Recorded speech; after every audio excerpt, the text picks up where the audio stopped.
Emma pulled her jacket around her shoulders as she stepped out of the bus into the cold Portland night. The rain had slowed to a light drizzle, but the air still carried that wet chill that seemed to seep into her bones. She checked her phone and sighed. 20 minutes until her shift started at the hospital, and the main road was closed for construction. She was going to have to take the shortcut. The old industrial district had been abandoned for years. The city kept promising to tear it down and build something new, but the funding never came through. Now it was just a maze of empty warehouses, broken fences, and dark alleys that most people avoided after sunset. Emma was not most people. At 32 years old, she had spent 10 years working as a trauma nurse at Portland General Hospital. She had seen gunshot wounds, stab victims, car accident survivors, and everything in between. She had held the hands of dying patients and delivered news that shattered families. The dark streets of an abandoned district did not scare her nearly as much as they probably should have. She walked quickly, her sneakers splashing through shallow puddles as she navigated the familiar route. She had taken this shortcut dozens of times over the years. Another 15 minutes and she would emerge on the other side, just 2 blocks from the hospital entrance. The sound stopped her mid-step. It was soft, almost too quiet to hear over the patter of rain on metal rooftops. A whimpering sound, like a small animal in pain. Emma paused, her head turning toward the source. It seemed to be coming from behind a collapsed section of chain-link fence near one of the old loading docks. Her first instinct was to keep walking. She was already running late, and getting involved with a stray animal would only delay her further. But the sound came again, and something in it tugged at her heart. It sounded so helpless, so afraid. Emma pulled out her phone and activated the flashlight. She approached the fence slowly, careful to make noise so she would not startle whatever was hiding there. The last thing she needed was to get bitten by a scared dog. She crouched down and aimed her light under the collapsed section of fence. What she saw made her breath catch in her throat. It was not a dog. It was not any animal she had ever seen before. The creature was about the size of a large house cat, with sleek fur that appeared to be a deep, almost metallic blue. Even in the dim light, the fur seemed to shimmer and shift, catching the glow of her flashlight in strange ways. The creature had large, pointed ears that swiveled toward her as she approached, and its eyes were the color of liquid gold. Those eyes fixed on her with an intensity that made Emma's skin prickle. There was intelligence there, she realized. Not the simple awareness of an animal, but something deeper, something that understood. The creature let out another whimper, and Emma's attention shifted to the wound on its side. A gash, maybe 4 inches long, had cut through the blue fur and into the flesh beneath. Dark fluid that might have been blood had matted the fur around the injury, and the creature was trembling from pain or cold or both. All thoughts of being late for work vanished from Emma's mind. Whatever this thing was, it was hurt and scared, and she was a nurse. Helping the injured was what she did. "Hey there," she said softly, her voice pitched low and calm. "It's okay, I'm not going to hurt you." The creature's golden eyes studied her for a long moment. Then, very slowly, it uncurled from its protective ball and stretched one paw toward her. The movement was deliberate, almost trusting. Emma extended her own hand, palm up, the way she would approach any frightened animal. "That's it. Nice and easy. Let me take a look at that wound, okay?" The creature sniffed her fingers. Its nose was cool and slightly damp, like a cat's. Then it made a sound that was somewhere between a purr and a chirp and pressed its head against her palm. Emma felt tears prick at her eyes. She did not know what this creature was or where it had come from, but in that moment, none of that mattered. It had chosen to trust her, and she would not betray that trust. She was about to reach for the creature with both hands when the voice came from the far end of the alley. "Step away from the specimen." Emma's head snapped up. 5 figures were emerging from the shadows between 2 warehouses, moving in a tight formation that spoke of military training. They were dressed in dark tactical gear, their faces hidden behind masks that reflected the dim light. The lead figure raised one hand, gesturing for the others to spread out. "Ma'am, I need you to step away from that animal and walk toward me slowly." Emma did not move. Something about these men was wrong. Their movements were too smooth, too coordinated, and the way the leader had said specimen instead of animal had sent a chill down her spine. "Who are you?" she asked, keeping her voice steady. "What is this thing?" "That information is classified," the leader replied. "All you need to know is that this creature is dangerous and needs to be contained. Step away now and you can go about your evening. We have no interest in you." The creature behind Emma let out a low sound, something that was almost a growl but tinged with fear. She could feel it pressing against her leg, seeking protection. "It doesn't look dangerous to me," Emma said. "It looks scared and hurt." The leader made a small gesture, and one of the other figures drew a weapon. It was not like any gun Emma had ever seen. The design was sleek, almost organic, and it hummed with a faint blue light. "This is not a request," the leader said. "Step away from the specimen or we will be forced to remove you." Emma looked down at the creature. Its golden eyes met hers, and she saw something there that made her decision for her. She saw hope. This small, wounded creature was looking at her like she was the only thing standing between it and something terrible. And in that moment, Emma made a choice. "No." She scooped the creature into her arms and turned to run. She had taken maybe 2 steps when the first impact hit her shoulder. There was no sound of a gunshot, just a sharp hissing noise, and then an explosion of pain that nearly drove her to her knees. Emma stumbled but kept moving, clutching the creature against her chest. The second shot hit her back, just below her right shoulder blade. The third caught her in the side. She felt something important tear inside her, but her legs kept moving on pure instinct. The fourth and fifth shots hit her in quick succession, and this time Emma went down. She twisted as she fell, landing on her side so her body would shield the creature from any more fire. The creature was making frantic sounds, pressing itself against her, and she could feel the warmth of its breath on her neck. The sixth bullet tore through her thigh. The seventh pierced her abdomen. The eighth and final shot entered her back, and she felt it rupture something vital, something that made the world start to go dark around the edges. Emma lay on the wet concrete, her blood mixing with the rain water and flowing into the cracks between the pavement. She could hear the footsteps of the men approaching, but they seemed very far away now. Everything seemed far away. The creature was making a new sound now. It was not a whimper or a growl. It was something else entirely, a keening wail that seemed to resonate in frequencies Emma could feel in her bones. The creature's small body was pressed against her chest, and she could feel it trembling. "I'm sorry," Emma whispered, her voice barely audible. "I tried." The golden eyes were right in front of her face now, and they were glowing. Actually glowing with a light that seemed to come from within. The creature pressed its forehead against hers, and Emma felt something impossible. Warmth spread through her body, starting from the point of contact and flowing outward like liquid fire. It was not painful, but it was intense, overwhelming. She felt it reach her wounds, felt it wrap around the damage like a cocoon. The darkness that had been creeping into her vision retreated, pushed back by that golden glow. And then Emma felt something else. A presence, touching the edges of her mind. It was frightened and desperate and determined all at once. It was pushing something into her, some essential part of itself, filling the holes that the bullets had torn. The last thing Emma heard before consciousness left her was a sound like thunder, and screams that did not come from human throats. Then there was nothing but warmth and golden light. When Emma opened her eyes, she was certain she was dead. The ceiling above her was white and clean, illuminated by soft light that seemed to come from everywhere and nowhere at once. A steady beeping sound came from somewhere to her right, rhythmic and measured. The air smelled faintly of antiseptic, but also of something else, something that reminded her of thunderstorms and deep forests. She tried to move and found that she could. There was no pain, no resistance. Her body felt strange, different somehow, but whole. Emma sat up slowly, her eyes taking in her surroundings. She was in a hospital room, or something that looked like one. The bed beneath her was comfortable but unfamiliar, and the equipment surrounding her was like nothing she had seen in any medical facility.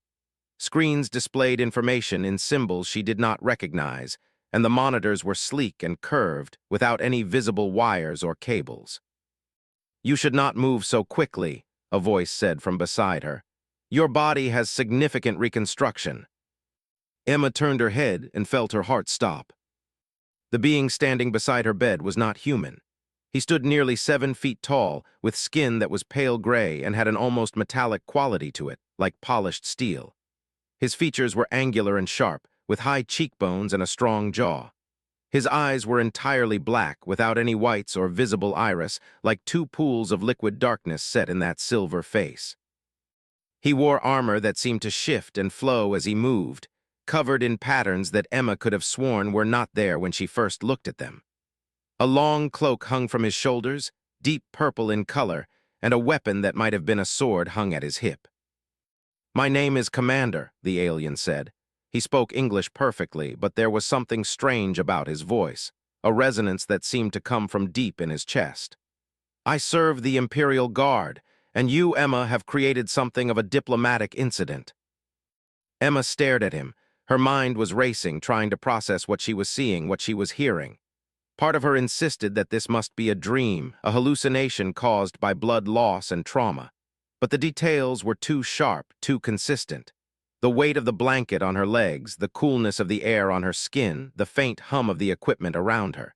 This was real. "The creature," she said, and her voice came out as a croak. She swallowed and tried again. "The creature from the alley, is it okay?" Something changed in its expression. It was subtle, just a slight shifting of those angular features, but Emma thought it might have been surprise. "That is your first question?" he asked. "After everything that has happened to you?" "Is it okay?" Emma repeated.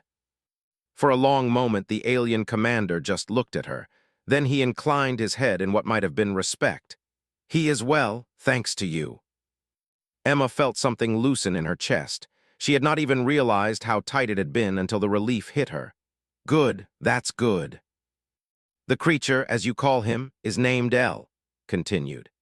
"He is the youngest offspring of Emperor, sovereign of the Dominion, ruler of 47 star systems and protector of 300 billion souls. He was kidnapped from our approximately 3 of your years ago by human traffickers working in cooperation with a faction that sought to destabilize our government." Emma absorbed this information slowly. The words made sense individually, but together they painted a picture that her mind struggled to accept. Alien empires, kidnapped princes, human traffickers working with forces beyond Earth. "I saved an alien prince," she said finally. "You did more than that," replied. "You died for him." The beeping of the monitor seemed suddenly very loud in the silence that followed. Emma looked down at her hands, then at her body.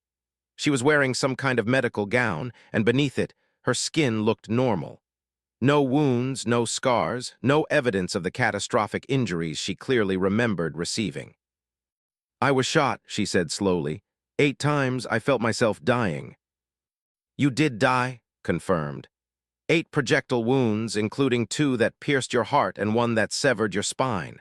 By any human medical standard, you were deceased before your body came to rest on the ground." Emma looked up at him. "Then how am I here?" The commander moved closer, his black eyes studying her with an intensity that made her want to look away. "El is young, very young by our standards, and young possess abilities that even we do not fully understand. When they form deep emotional connections, they can share their life essence with others. It is a survival mechanism, we believe, something evolved in the ancient days when our species was prey rather than predator." He paused, as if considering how to continue. "When you died protecting him, El bonded with you. He gave you a portion of his own life force to preserve yours. He pulled you back from death and rebuilt your body using his own energy as a template." "A bond," Emma repeated. The word seemed insufficient for what he was describing. "What does that mean for me?" "It means that your biology has been fundamentally altered. You are no longer entirely human." His voice was matter-of-fact, but not unkind. "The life force now flows through you alongside your own. You will live longer than any human before you. You will heal from injuries that would kill others of your species. Your senses will sharpen, your reflexes will quicken, and you will always share a connection with El. You will be able to feel his emotions, and he will feel yours. Distance will not diminish this bond." "It is permanent." Emma tried to process this. She had woken up this morning as an ordinary woman, a nurse running late for work. Now she was something else entirely, something that had never existed before. "Has this ever happened?" she asked. "A bond between her and a human?" No, his response was immediate and certain. In our entire recorded history, spanning more than 50,000 years, no has ever bonded with a non. It was believed to be impossible. Our scholars theorized that the bond could only form between members of our own species, that the life force required compatible biology. But it worked with me. Yes, the commander's black eyes seemed to bore into her. Which means either our scholars were wrong or there is something about humans that we do not yet understand. Either possibility is significant. Emma was about to respond when she felt something at the edge of her awareness. It was hard to describe, like a warmth pressing against the boundaries of her mind. A presence, small but distinct, pulsing with emotions she could somehow sense. Curiosity, hope, joy. "He's coming," she said, not quite sure how she knew. A door on the far side of the room slid open, and a blur of blue fur bounded through. El crossed the distance between them in seconds, his paws barely touching the floor before he launched himself onto the bed.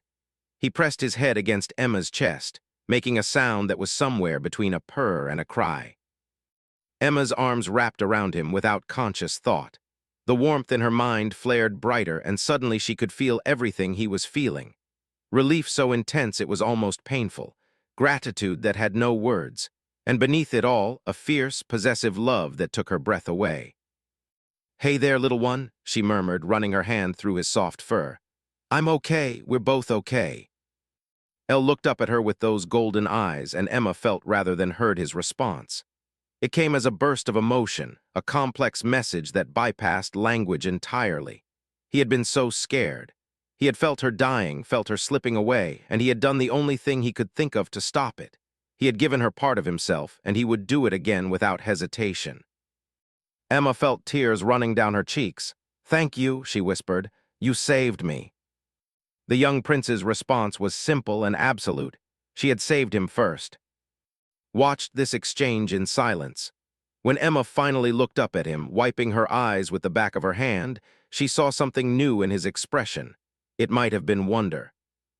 "I have served the Imperial Guard for 400 of your years," he said quietly.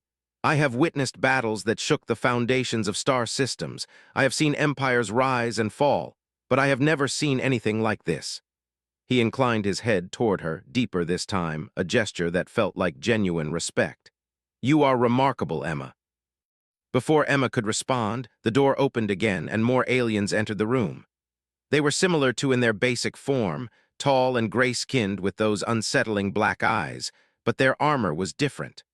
More ornate, more colorful, and covered in symbols that seemed to glow with inner light. "The Emperor and Empress," said, stepping aside and dropping to one knee. "Emperor and Empress of the Dominion." Emma felt like she should do something, bow or kneel or at least get out of the bed, but El refused to move from her lap. Through their bond, she felt his determination. He was staying right where he was, and anyone who had a problem with that could deal with him. The Emperor was taller than perhaps 7.5 feet, and his presence seemed to fill the room.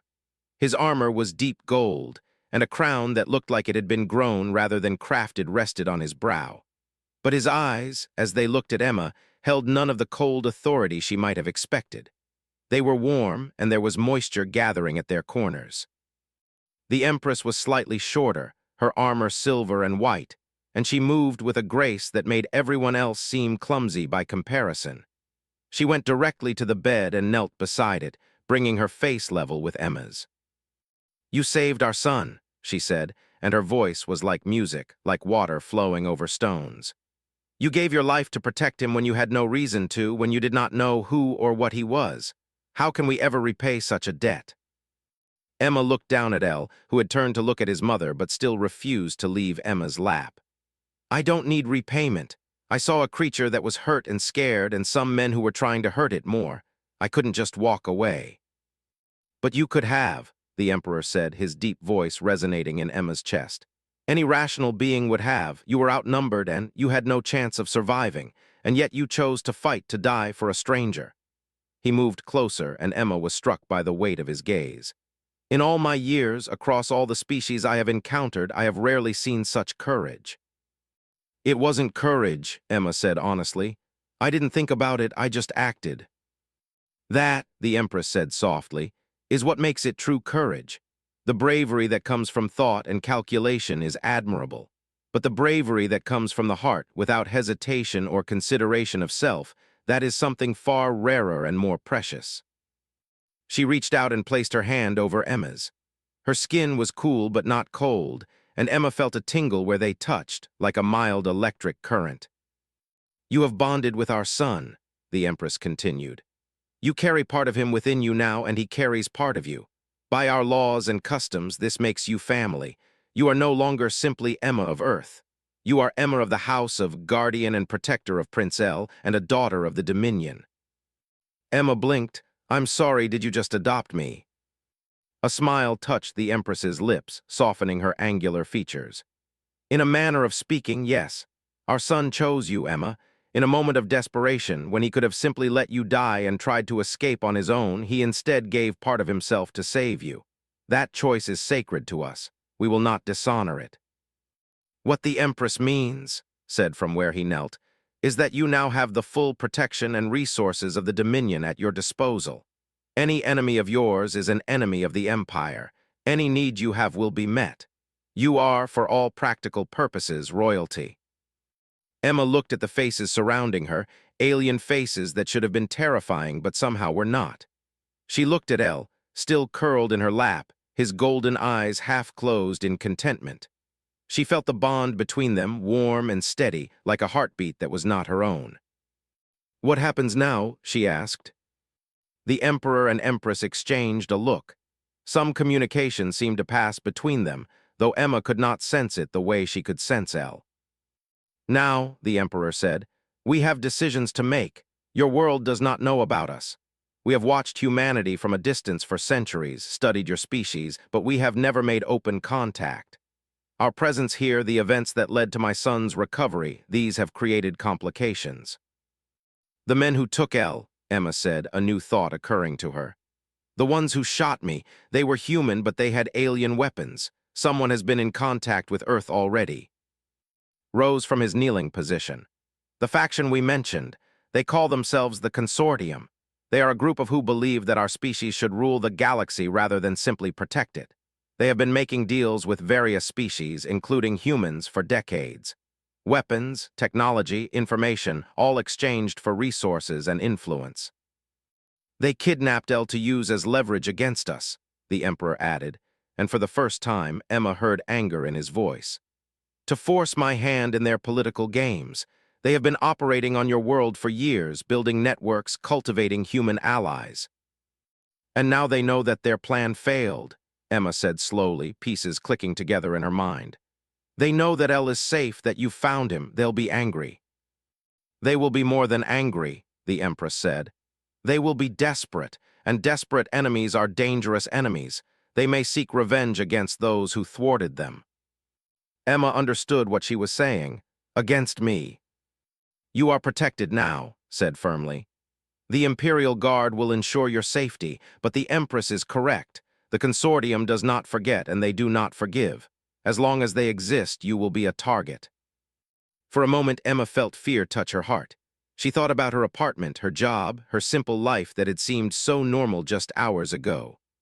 All of that was gone now, swept away by the events in that alley. She could never go back to being ordinary Emma, trauma nurse, invisible and unremarkable. Then she felt El shift in her lap. Through their bond came a pulse of fierce protectiveness, a promise that he would never let anyone hurt her. He was young and small, but he had already proven what he was willing to sacrifice for her. Emma made her decision. Then let's stop them, she said. The Consortium, I mean. If they're operating on Earth, if they're working with humans, then I know things that might help. I know how people think, how they operate. I know this city, this country. The Emperor raised an eyebrow, an expression that looked strange on his alien face but was still recognizable. You would involve yourself in our affairs? You have already given your life once. We would never ask more of you. You're not asking, Emma said. I'm offering. These people kidnapped a child and tried to kill me. They're working with traitors from your empire to do who knows what on my planet. That makes it my business, too. Looked at the Emperor, some silent communication passing between them. Then the commander turned back to Emma with something that might have been approval in his black eyes. You have spirit, Emma, but spirit alone will not be enough. The consortium's human allies are well-trained and well-armed. You saw what their weapons could do. Without proper training, you would be killed within minutes of any direct confrontation. Then train me. The words were out before Emma could stop them, but once they were spoken, she did not want to take them back. She felt El's excitement pulse through their bond, felt his belief in her burning bright. The Imperial Guard's training program takes decades, said. Your human would not normally be sufficient. But I'm not a normal human anymore, am I? Emma met his black eyes steadily. You said the bond changed me, that I'll live longer, heal faster. How long do I have? The commander hesitated, glancing at the Emperor for guidance. When the Emperor nodded slightly, turned back to Emma. Based on our preliminary examinations, yours has been extended significantly. We cannot say exactly how long you will live, as this is unprecedented, but at minimum, you should have several centuries ahead of you. Possibly more. Several centuries. The words hit Emma like a physical blow. She would outlive everyone she had ever known. Her friends, her colleagues, her entire generation would grow old and die while she remained. But even as the grief of that realization touched her, she felt El's presence in her mind, a warm and constant companion. She would not be alone. She would never be alone again. Then train me, she said again. I have time now, and I want to use it to make a difference. The Emperor stepped forward and looked down at her, his expression unreadable. For a long moment, no one spoke. Then, slowly, he raised his fist to his chest in a gesture that Emma recognized from his earlier salute. You have a warrior's heart, Emma, he said. My son chose well when he bonded with you. Very well. Commander will oversee your training personally. You will learn to fight as a fights, to think as we think, to use the abilities that the bond has given you. He lowered his hand and his expression softened slightly. But first, you must rest and recover. The bonding process is traumatic for both parties, and El needs to regain the strength he gave to save you. We will speak more of these matters when you are both well. The Emperor and Empress took their leave, though not before the Empress kissed both Emma and El on the forehead. The coolness of her lips felt like a blessing, and Emma felt tears threatening again. When the door closed behind them, only remained. The commander stood at attention beside her bed, his posture rigid but his eyes thoughtful. You have surprised us all, Emma, he said quietly. When we arrived at that alley and found you there, your body destroyed beyond any hope of survival, still cradling our prince in your arms to shield him, we did not know what to think. My soldiers have served the Dominion for centuries. They have seen countless species, countless individuals, and most of them have been driven by selfishness and fear. What you did went against everything we thought we knew about humans. Emma stroked El's fur absently, feeling his contentment through their bond. Maybe you just met the wrong humans before. Made a sound that might have been a laugh. Perhaps. Or perhaps there is something special about you specifically, something that drew El to you even before the bond was formed. Either way, you have earned the respect of the Imperial Guard. That is not something easily achieved. I didn't do it for respect, Emma said. I did it because it was right. Yes, agreed, and that is precisely why you have earned it. He moved toward the door, then paused and looked back at her. Rest now, Emma. Tomorrow we will begin to discuss what comes next. The path ahead of you is long and difficult, but you will not walk it alone. The house protects its own. The door slid shut behind him, leaving Emma alone with El and the soft beeping of the monitors. She lay back against the pillows, the young prince curled against her side. Through their bond, she felt his breathing slow as he drifted towards sleep. His trust in her was absolute, and his love was unconditional. Emma, who had been nobody special, who had spent her life in the shadows of others, who had never expected anything extraordinary from her existence, stared up at the alien ceiling and tried to comprehend how much her life had changed.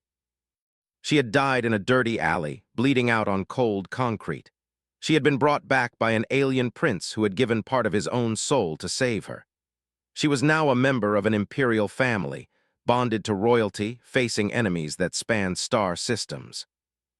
And despite the fear, despite the uncertainty, despite the enormity of what lay ahead, Emma found herself smiling. Some things she thought were worth dying for. She had found one of them. When Emma woke again, the light in the room had changed. It was dimmer now, softer, as if the ship's systems had adjusted to simulate evening. El was still pressed against her side, his breathing slow and steady, but his eyes opened the moment she stirred. A sense of question came through their bond. He wanted to know how she felt. "Better," she said aloud, and then felt silly. She did not need to speak to him anymore. The bond conveyed meaning more efficiently than words ever could. She tried again, this time directing her thoughts toward him. "Much better, how about you?" El's response was a burst of joy and relief.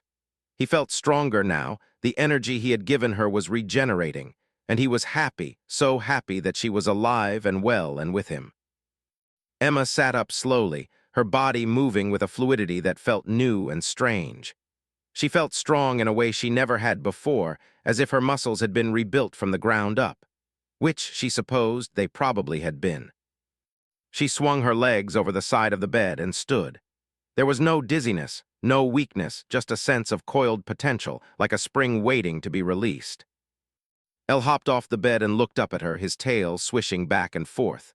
Through their bond came an image, a memory of his home world. He wanted to show her everything, share everything with her. She was his now, and he was hers, and nothing would ever separate them again. The door slid open and entered. He was not alone. Behind him came two other, one male and one female, both wearing armor similar to his but in different colors. "You are awake," said, "and standing, good. The bonding has progressed faster than we anticipated." Emma looked at the other two aliens. The male was slightly shorter than but broader, with armor in deep green. The female was tall and slender, her armor a burnished bronze, and her movements had a dancer's grace. "These are Captain and Lieutenant Lyra," said. "They will be assisting with your training and protection.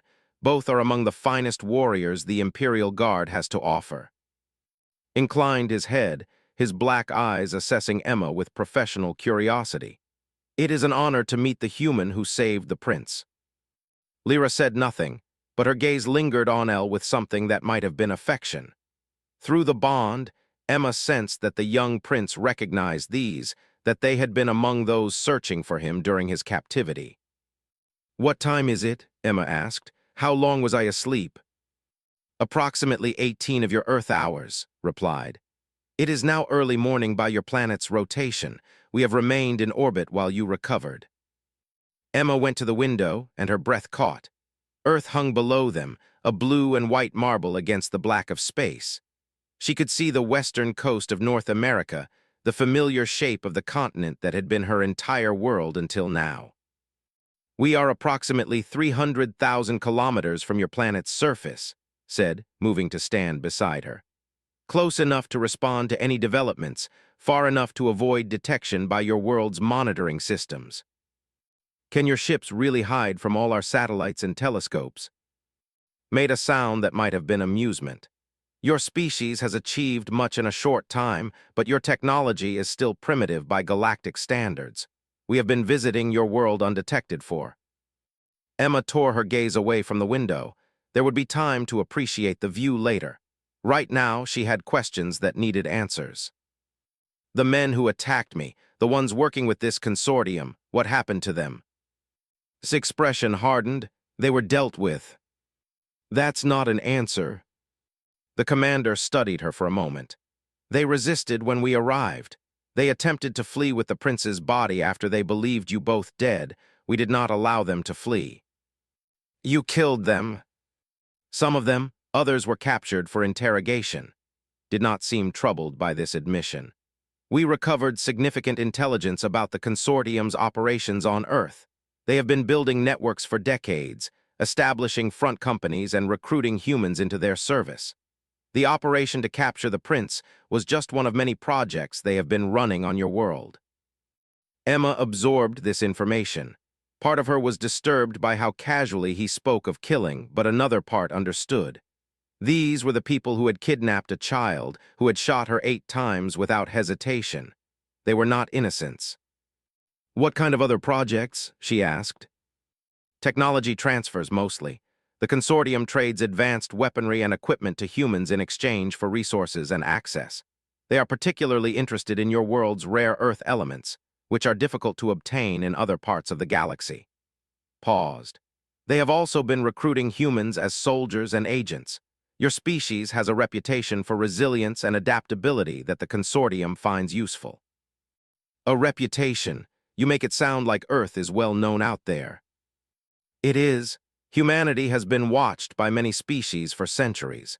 Your rapid technological advancement, your capacity for both destruction and creation, your unpredictable nature, all of these have made you a topic of considerable debate among the galactic powers."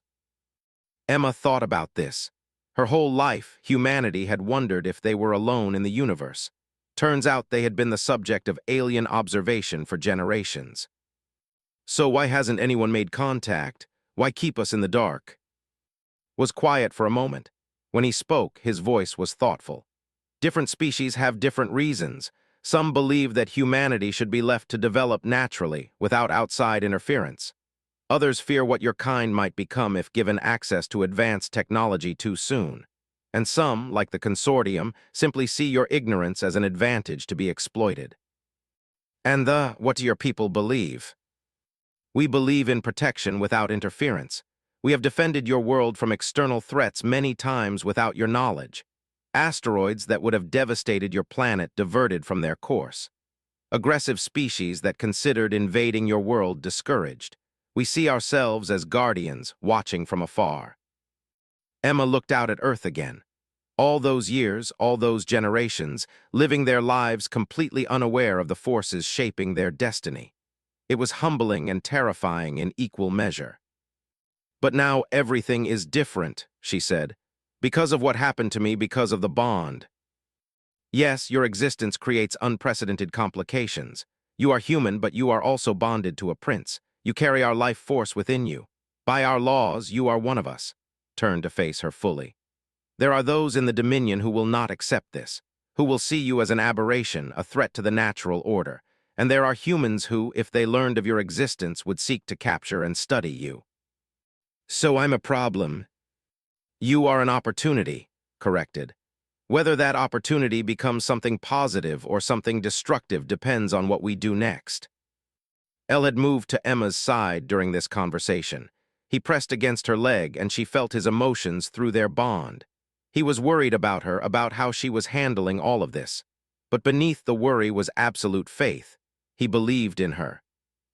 Emma reached down and scratched behind his ears, a gesture that sent a pulse of pleasure through their bond. "What do you recommend we do next?" Considered the question. "First, you need to understand the full extent of what the bond has done to you. Your body has been changed at the cellular level. You have abilities now that no human has ever possessed, but you do not know how to use them. Training will be essential." "Okay, what else?" "Second, we need to decide how to handle your existence publicly. You have family on Earth, friends, a job. People will notice that you have disappeared. We need to establish a cover story, or alternatively, extract you entirely." Emma felt a pang at his words. Her mother was still alive, living in a nursing home in Seattle. Her sister had 2 kids that Emma saw every few months. There were colleagues at the hospital who would wonder where she had gone. "I can't just disappear," she said. "There are people who depend on me."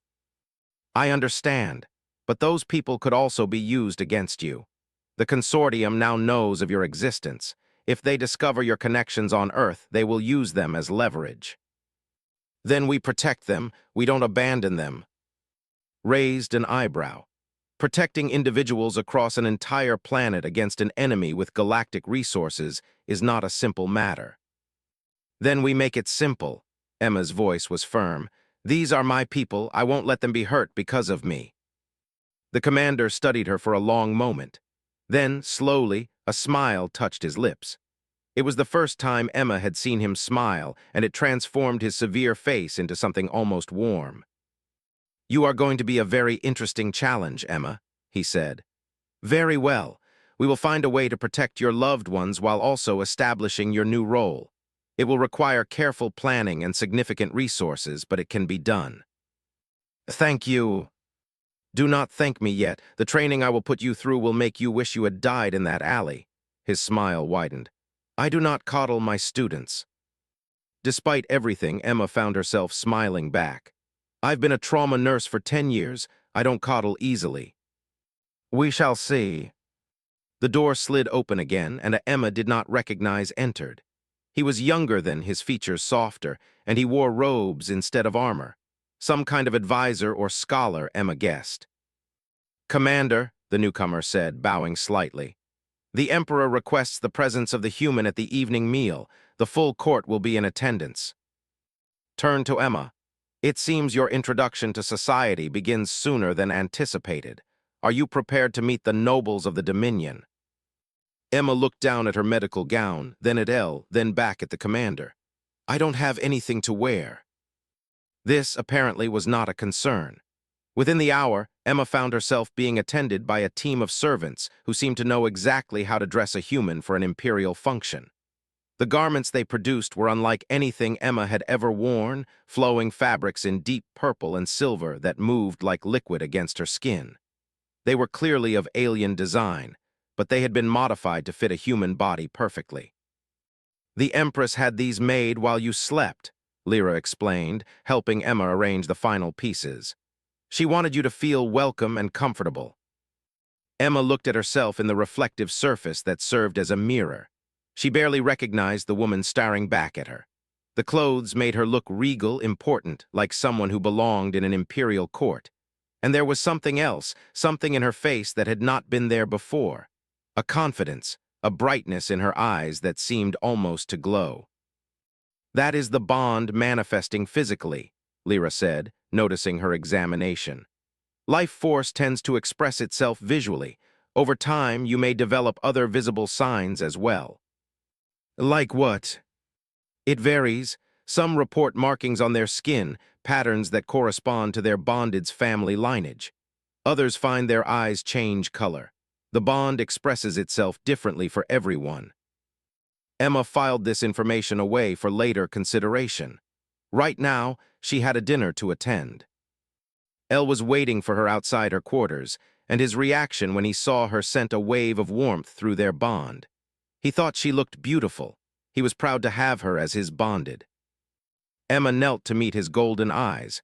"Ready to face the court, little prince?" His response was absolute confidence. With her beside him, he was ready for anything. They walked through the corridors of the ship together, and Lyra flanking them as an honor guard. Other they passed stopped and stared, their black eyes tracking Emma with unconcealed curiosity. Word of the human who had saved the prince had clearly spread. The dining hall was vast, a cathedral-like space with ceilings that seemed to reach toward infinity. Hundreds were already seated at long tables that radiated out from a central dais where the emperor and empress waited. Every eye in the room turned toward Emma as she entered. She felt fear try to grip her heart, but Elle's presence in her mind steadied her. She was not alone. She would never be alone again. The walk to the dais felt endless, but Emma kept her head high and her pace steady. She was a trauma nurse from Portland. She had faced death and survived. A room full of aliens, no matter how intimidating, would not make her cower. When she reached the dais, she stopped and inclined her head to the emperor and empress in what she hoped was a respectful gesture. She had no idea what the proper protocol was, but she figured honesty and sincerity would have to substitute for etiquette. "Your Majesties," she said, "thank you for inviting me." The emperor rose from his seat and descended the steps of the dais to stand before her. The entire hall watched in silence. "Emma of Earth," he said, his voice carrying to every corner of the vast space. "You have done what many believed impossible. You have bonded with a prince, becoming the first of your species to share our sacred life force. You died to protect my son, and in doing so, you have earned a place in our history that will never be forgotten." He reached out and placed his hand on her shoulder. His touch was cool but gentle, and Emma felt a subtle vibration where his skin met hers. By the ancient laws of our people, the bond is sacred above all else. It transcends politics, transcends borders, transcends the boundaries between species. You are no longer simply human. You are by blood and by right. The emperor raised his voice, addressing the assembled court. Let it be known throughout the dominion that Emma is now and forever a member of the house of. She carries my son's life force within her, and any offense against her is an offense against the throne itself. A murmur ran through the crowd. Emma could not tell if it was approval or dissent, but it was definitely reaction. The emperor lowered his hand and smiled at her. Welcome to the family, Emma. I hope you are hungry. The meal that followed was surreal. Emma sat at the high table between Elle and the Empress, eating dishes she could not identify but which somehow tasted familiar and comforting. The bond, Lyra explained quietly, helped her body adapt to foreign foods. Nobles approached throughout the evening to be introduced. Some were warm and welcoming, clearly supportive of the emperor's decision. Others were polite but cold, their black eyes holding calculations Emma could not read. And a few made no effort to hide their disapproval, their postures stiff and their words formal to the point of hostility. You have made enemies tonight, the Empress murmured during a lull in the introductions. There are those who believe the bond should remain exclusive to our species. They see your existence as a threat to our traditions. What do you believe? Emma asked. The Empress's smile was warm. I believe that the bond chose you for a reason. My son reached across the void between species and found something in you worth saving. That is not an accident. That is destiny. Emma was not sure she believed in destiny, but she appreciated the sentiment. As the evening wore on, Emma found herself actually enjoying the experience. The food was good. The wine, or whatever the purple liquid in her glass was excellent, and Elle's constant presence in her mind made everything feel less overwhelming. She was just starting to relax when the doors to the dining hall burst open. A soldier rushed in, his armor scorched and his face marked with what looked like burns. He collapsed to his knees before the dais, gasping for breath. Your Majesty, he managed. We have received word from the Third Fleet. The consortium has made their move. They have attacked the colony on Prime. The atmosphere in the hall shifted instantly. The relaxed buzz of conversation vanished, replaced by tense silence. The Emperor rose to his feet, his expression hardening. Casualties. Thousands, Majesty. They targeted the civilian districts first. The planetary garrison was overwhelmed within hours. Emma felt Elle press closer against her side. Through their bond came fear and anger and a deep, terrible sadness. Prime meant something to him. There were people there he cared about. Why, Emma asked, her voice cutting through the silence. Why would they attack civilians? The Emperor looked at her, and for the first time she saw true rage burning in those black eyes.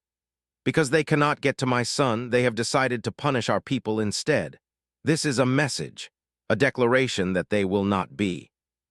He turned to, Commander, ready the fleet. We move to Prime within the hour. Saluted, at once, Your Majesty. As chaos erupted around her, as nobles rushed to their duties and soldiers ran to their stations, Emma sat very still. She looked at Elle, felt his grief and his fury through their bond, and made a decision. I'm coming with you, she said.